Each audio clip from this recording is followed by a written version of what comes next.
지금 후보의 이제 학력, 이제 프로필을 보면 이제 서울대 사회학과를 졸업하고 이게 이제 외국에서 하버드 케네디 스쿨 행정학 석사 94년부터 95년, 그 칭하대 또 석사를 마쳤고요.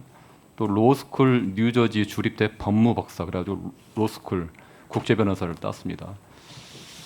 아마 이게 웬만한 그 대학, 유수한 대학의 교수 정도 돼도 이 정도 커리어를 갖는 사람은 없습니다. 그래서 제가 책을 보니까 정치의 길을 가지 않았더라면 교수가 되었을 것이다.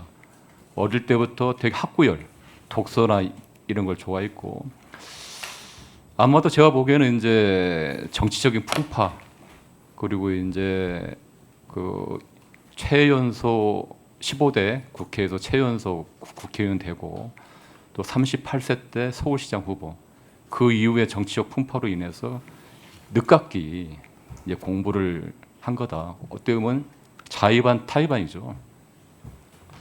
저는 뭐 여기 대한민국 국민 중에서 많은 뭐 회사원들이나 또 제 주변에도 마찬가지입니다. 주경야도 가는 사람이 많아요. 낮에는 회사를 다니고 밤에 또는 주말에 또 석사나 또 박사를 다니는 사람이 많습니다.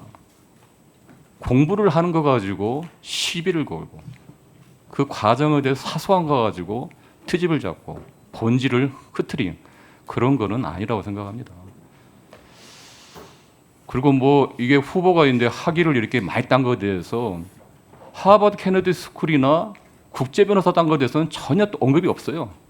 그거에 대해서는 또 뭐 이렇게 시비를 걸 게 없으니까. 그런데 칭하대 같은 경우는 제가 보니까 그 당시에 후보가 국내에서 정치인으로서 활동을 하고 있었습니다. 그렇기 때문에 칭하대 정도는 비행기 거리로 2시간 정도 되니까 북경까지 이걸 현실적으로 가능했고요. 제가 출입국 구록을 이제 분석해 보니까 김희정 의원님은 26일이라 하겠는데 체류, 제가 보기에는 143일. 후보님 맞죠? 143일 정도. 네, 실제 되고요. 체류 기간은 그렇습니다. 출입국은 한 29회 정도 했고요.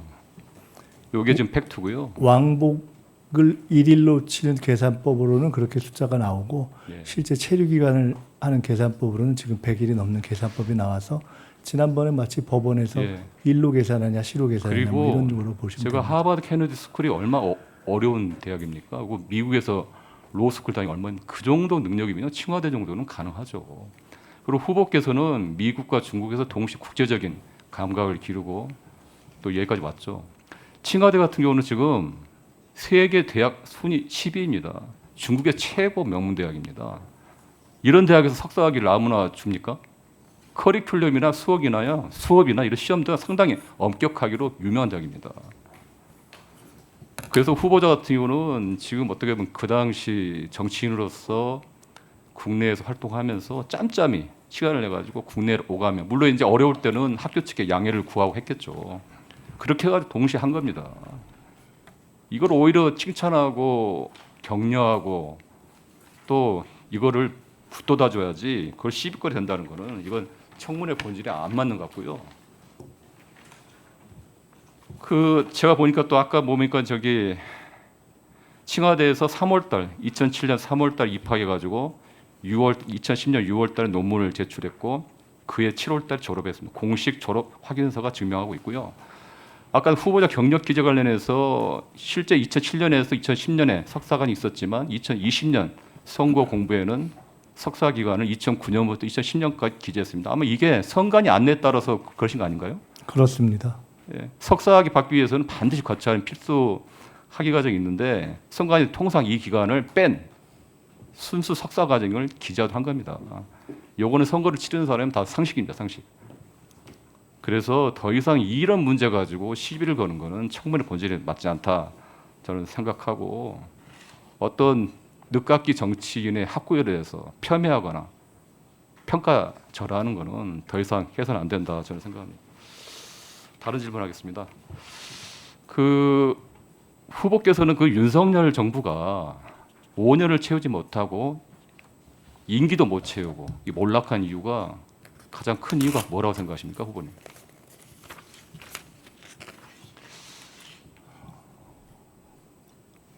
망할 짓을 했기 때문 아닌가 이렇게 생각합니다. 예, 그렇죠.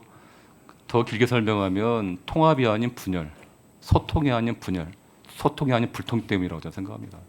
이 사회의 가장 큰 문제가 분열 갈등이고 윤석열 정권 3년 동안 이 나라가 갈기갈기 찢겼습니다. 이 새 정부의 우선 추진 과제 중에 하나가 여론조사에서도 국민 통합이라겠습니다. 근데 저는 후보께서 그 통합을 할 수 있는 분열의 정치를 끝낼 수 있는 아주 적합한 정치인이라고 생각하고요. 예를 들어서 제가 과거의 일을 보니까 정치인은 3년 동안, 30년 동안, 정치인 30년 동안 통합의 행보를 보였습니다. 김대중 정부 때 97년에 최연소 의원으로 되시고 나서 김대중 대통령 비서실장을 계시면서 김대중 대통령 총재와 박태준 전 포철 회장이 과거 역할을 했습니다. 그리고 그 유명한 DJP 연합을 통합의 정치를 그때 시작했어요. 그게 바로 최근에 와서 이재명 대통령의 통합, 보수 중도 통합의 하나의 원조라고 저는 보고 있습니다. 그리고 최근 대선에서는 저희 당 중도 보수 가치를 위해서 보수 인사를 영입해서 통합당 선대를 했고요. 후보자께서 총리가 되시면 통합의 행보로서 지금의 사회 갈등 분열을 넘어설 수 있는 비책이 뭐가 있는지 말씀해 주십시오. 대통령님께서 대통령 당선되시기 전에 국회에서 옆자리에 계실 때 한번 그런 말씀을 드려본 적이 있습니다. 실제로 저희가 중도 보수로 대통령께서 말씀하신 것을 진지하게 일회용 선거 전술로서가 아니라 해야 된다고 저는 생각합니다. 라고 말씀드렸더니 진짜 본인은 그렇게 생각한다는 말씀을 하셨습니다.